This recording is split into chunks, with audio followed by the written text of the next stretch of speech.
I may be wrong, but from all I hear, this is, to depart Tomahawk missiles into St. Petersburg and Moscow. It's just not acceptable. And they will react in one way or another. Doesn't mean we're in a nuclear war. 'Cause they have Errol has the same sort of attack of nuclear weapon. But yes, I think that's so everyone is preparing for it. If you fire missiles at a nuclear superpower cities, you don't get to control what happens next. It's basic logic. You poke a bear, the bear decides the response, and Krua's point is chilling. Russia doesn't need nukes to hit back. They can respond with conventional weapons that hit like nukes. This isn't strategy. This is sleepwalking into disaster.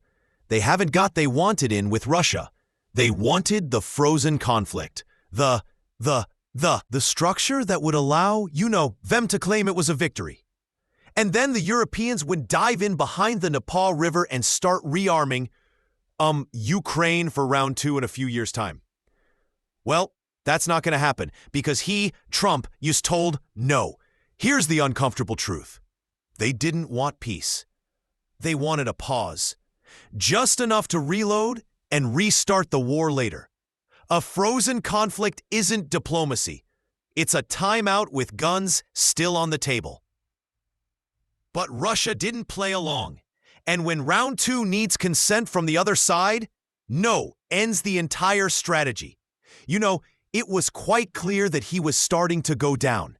He'd actually changed. And before the Budapest supposed summit, he was talking about a ceasefire on the frozen contract line, even though Putin has told Whitfield, I'm sure he's told him, because this was the position that Putin took in June 24th at the Foreign Ministry, and he laid out exactly what was online. They've been always absolutely clear. We will not accept it, and they will not accept it for very good reason, because they've been they've been deceived by the West for Minsk. They don't want another Minsk. Russia isn't rejecting peace. They're rejecting repeat betrayal. Minsk wasn't a peace deal. It was a stall tactic to buy time and rearm Ukraine. So when Western leaders say ceasefire, Moscow hears, give us a break so we can try again. Once trust is broken, ceasefire becomes just another trap. It's not they, it is the Russian people. When I was in St. Petersburg, a little time ago, I found, how the mood has changed. St. Petersburg is liberal capital of Russia. And I think, more or less, everyone accepts Russia has given blood to get to where they are now. They're soldiers, they're sons of blood, and they are not going to accept a new sort of compromise, a weak compromise. What that means is that some of this blood has been expended wastefully, because they will have to spend it again in 2 or 3 years' time. And what is more, then they will have to spend even more, after the Europeans have remilitarized Ukraine and put in more nationwide. The Ukraine in the aftermath, and they're not prepared to see that. The waste of blood like that. So most Russians accept it. Of course, there are debates about the what is. The right tactic on the ground. What is the best way? I mean, should Putin go all out and smash the energy system? Should he just attract them on the ground? Whatever. But that we're not really in a position to judge that. And that's a complicated. You have to be on the ground to be really able to judge. What is the best way forward? So yeah, there are valid discussions about what is the right way of bringing about an end to the war. Faster, slower, wider, narrower, all these things. This is normal. Nothing surprising about that. But that's where we are waiting now for that war. Here's the key insight for Russia. This isn't politics anymore. It's personal. It's blood. Once a nation pays that price, they don't settle halfway. They don't pause and retry later. The West sees strategy. Russians see sons, brothers, and graves. And when sacrifice becomes emotional, compromise becomes impossible. The former NATO Secretary General suggested, I think it was only yesterday, that NATO should start intercepting Russian missiles and planes in Ukrainian airspace. They should look towards sending more long-range weapons, so different forms of escalation. Meanwhile, on the Russian side, we see that it seems, at least to me, that the patience of Putin has come to an end. Intercepting missiles in someone else's war, that's not defense, that's entry. And when one side loses patience, the next step isn't diplomacy. The armory that is available for anything other than a skirmish with Russia. So what I think they're hoping to do is more or less have a sort of skirmish, either in the air or, I don't know, somewhere along that border, or at Odessa, which seems to be sort of, for the which Macron seems to be assessed, but something like that in order to try, I think, because Europe is so desperate in its circumstances. Economic circumstances, its political circumstances, that they really feel, the lead, as I say, to sort of wave the flag of Russophobia, because without the Ukraine, that was the sort of unifying thing, that the glue that kept the European Union together. When you're weak, you don't start a war, you start a provocation and hope someone stronger jumps in. Europe doesn't need victory. It needs a reason to stay together. And fear, not unity, has been the glue all along.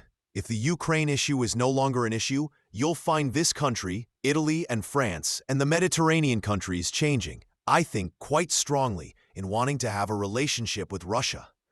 Many of them, maybe not all of them. Partly because they need it. I mean, in terms of economics, they need resources and cheaper energy. So I think will be, and Germany's, is sort of pivoting very obviously with a significant sector demanding a relationship with Russia and demanding that they negotiate for direct pipeline gas to Germany to restore its business model, which is broken and which is getting worse and worse.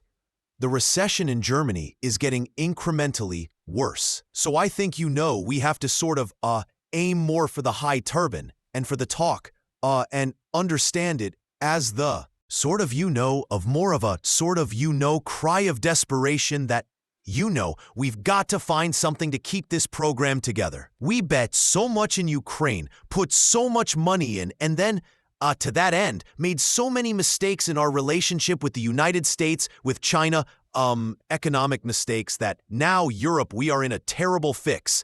And there isn't no way out. And I think Europe, which has, relied very much on this idea, and it comes from the war, that that they can cry the need for a Corden senator so that only the center parties are allowed to win in Europe by saying, oh, no.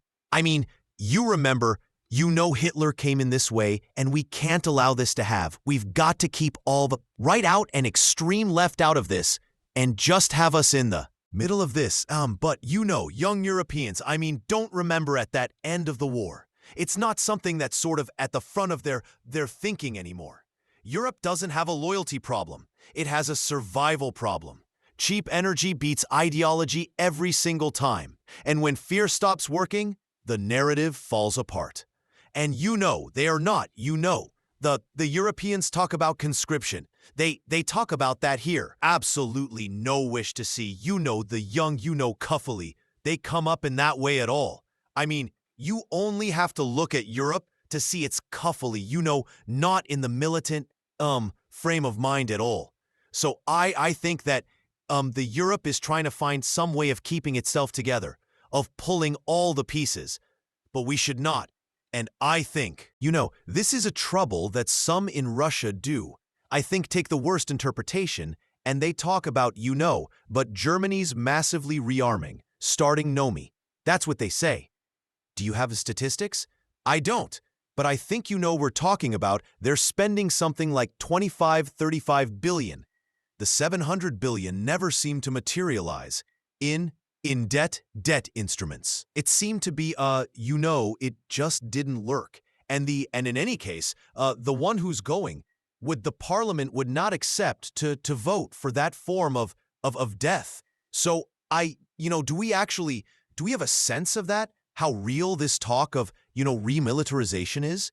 I mean, we're starting from a low, very low level. Anyway, I mean, look at, the UK or PR.